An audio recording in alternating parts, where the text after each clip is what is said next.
In the Middle Ages, when England was still shrouded in superstition and vast forests untouched by man, there stood a small village called Woolpit in Suffolk.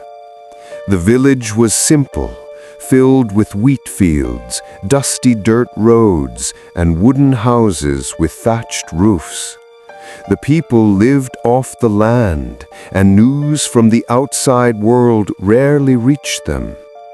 But behind the village's quiet life, history recorded an event that has never been explained to this day.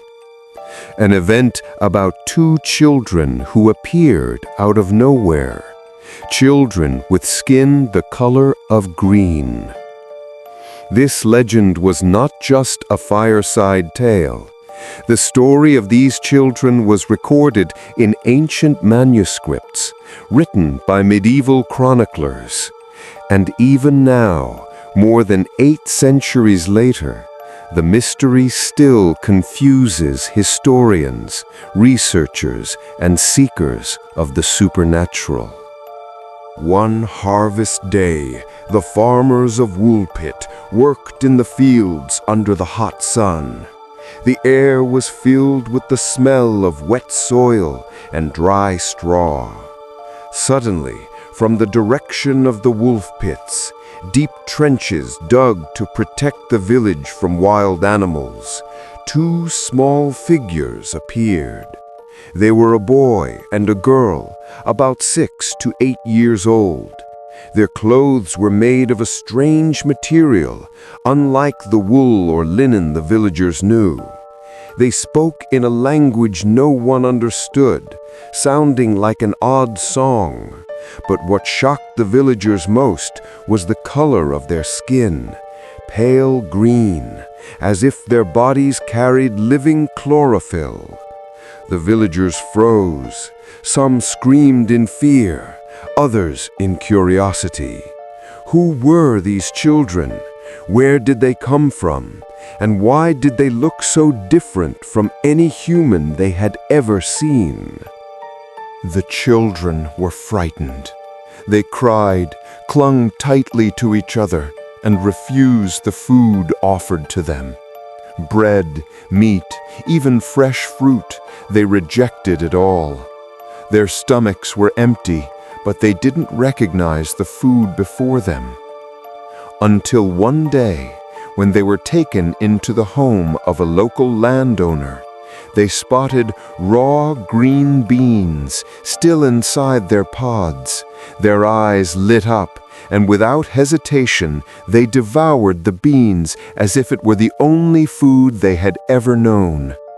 From that day on, green beans were all they would eat. And the villagers began to realize these children were not from their world. The boy seemed weaker. Even with food, he grew frail. Within weeks, his body wasted away, and he finally died without ever explaining who he was. The girl, however, slowly adapted. Over time, the green hue of her skin began to fade, turning pale like that of ordinary people. She gradually learned to speak English, though it was difficult for her. Year after year, she grew into a young woman, a woman burdened with the secret of another world. When she could finally speak clearly, the villagers asked, where did she and her brother come from? Her answer left them in silence. She said they came from a place called St. Martin's Land, a land beneath the ground, bathed in perpetual greenish light. There, the sun never shone, only a dim twilight that never ended. All the people in that land had green skin, like hers. She explained that she and her brother had been herding their family's livestock when they discovered a cave. They followed the sound of bells, wandered deeper and deeper inside, until suddenly they were caught in a blinding light.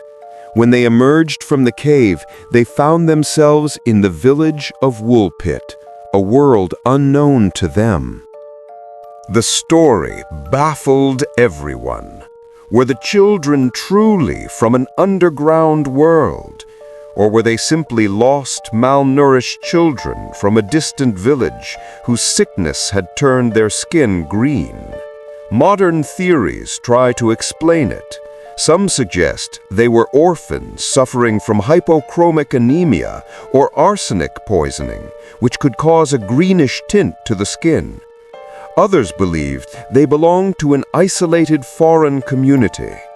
But then there is the darker theory that they were proof of a parallel world, a hidden dimension that occasionally crosses with ours through caves and underground passages. As the years passed, the green girl grew into adulthood. She eventually married a man from a nearby village, attempting to live as an ordinary woman. Yet the whispers about her never faded. People always looked at her with a mix of curiosity and unease. She lived with two identities, a villager in the eyes of her community, but forever the green child from a mysterious land. Until her death, the secret of her true origin was never revealed. The story of the green children of Woolpit was preserved in ancient manuscripts, recorded by chroniclers such as William of Newburgh and Ralph of Coggeshall. The tale was passed down through generations, eventually becoming one of England's most famous urban legends. But the more it was retold, the more questions arose. Was it just a fable? Did medieval writers exaggerate reality? Or does there truly exist, beneath the earth we walk on, another world, a hidden realm bathed in eternal green light? Imagine walking through Woolpit on a misty night when thick fog rolls across the wheat fields.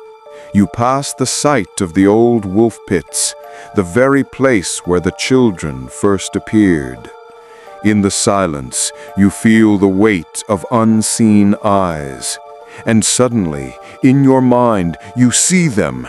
Two small figures, their eyes glowing faintly, their skin the color of green leaves. Were they ever truly gone? Or are there more of them, waiting in the underground world, searching for a way back to the surface? More than 800 years have passed, and yet the mystery of the green children of Woolpit lives on.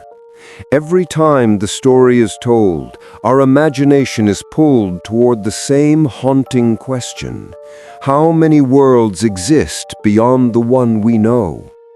Perhaps even now, beneath the soil of Woolpit, that strange green light still glows. And who knows? One day, the door to St. Martin's Land may open again.